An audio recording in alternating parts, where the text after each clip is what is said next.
Hey, Mark. Good morning. Heading out? Morning, Sophia. Yeah, just taking the trash out before I forget. How have you been? I've been good, just busy with work. It feels like the weeks are flying by. Tell me about it. I can't believe it's already Thursday. Exactly. By the way, I meant to ask you, was that your car alarm going off last night? Oh no. Was it loud? I didn't even hear it. It went off around midnight. Not for long, maybe a couple of minutes. I'm really sorry about that. It must have been annoying. It startled me at first, but it's okay. I just wanted to make sure everything was all right. I appreciate that. I'll check the settings later. It's been acting up recently. Technology always chooses the worst time to malfunction. That's the truth. First my Wi-Fi, now my car. Sounds like it's one thing after another. Pretty much. Anyway, are you doing anything interesting this weekend? I'm thinking about cleaning out my balcony. It's gotten a little cluttered.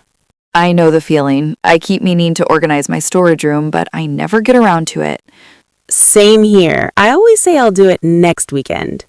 And then next weekend turns into next month. Exactly. If you need a hand moving anything heavy, let me know. That's kind of you. I might take you up on that. No problem. That's what neighbors are for, right? I wish everyone thought that way.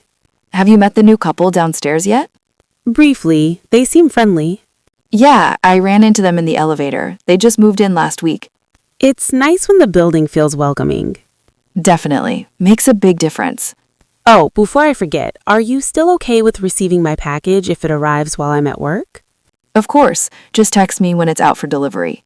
Thanks. I really appreciate it. Anytime. We've got to look out for each other. That's true. All right, I won't keep you. Have a good day. You too. And sorry again about the alarm. Don't worry about it. See you around. Okay, we need to figure this out before Emma suspects anything. I know, she's already asking questions. She said, "Why are you two acting weird?" That's not a good sign. Not at all. We have to be more careful. So, first things first, where are we hosting this? I was thinking my place. It's bigger and she won't expect it. True, but can you keep her away long enough? I'll make up an excuse. Maybe I'll tell her we're going out for coffee. That could work. Just make sure it doesn't sound suspicious. I know. I'll keep it casual. Good. Now, what about the guest list? Are we inviting everyone from work? Maybe not everyone, just the people she's close to. I don't want it to feel overcrowded. Good call. Intimate but lively. Exactly. Quality over quantity. What about decorations? I'm thinking fairy lights, balloons, and maybe a photo wall with old pictures of her. Oh, she would love that, especially embarrassing childhood photos. Be nice. I am being nice. Those are the best ones. All right, we'll include a few, but nothing too cruel. Deal. Now, the cake. Should we order one or bake it ourselves? If we bake it, we risk ruining it. That's rude. I'm just being realistic. Remember last time?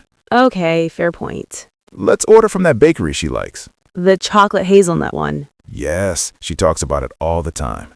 Perfect. I'll place the order tomorrow. What about a gift? I was thinking we could all chip in and get her something meaningful. Like what? Maybe that bracelet she's been eyeing for months. That's actually a great idea. I know she wouldn't buy it for herself. That makes it even better. Okay, timeline. We'll tell everyone to arrive at 6:30. And we bring her at 7. Yes, lights off, everyone quiet. And then we yell surprise. Obviously. I hope she cries. Happy tears only. Of course. Do you think she'll expect it? Not if we act normal. That's the hardest part. You're right. We're terrible at keeping secrets. Speak for yourself. I give us a 50% chance of pulling this off. That's not very reassuring. Relax. It's going to be amazing. You're right. She deserves something special. She really does.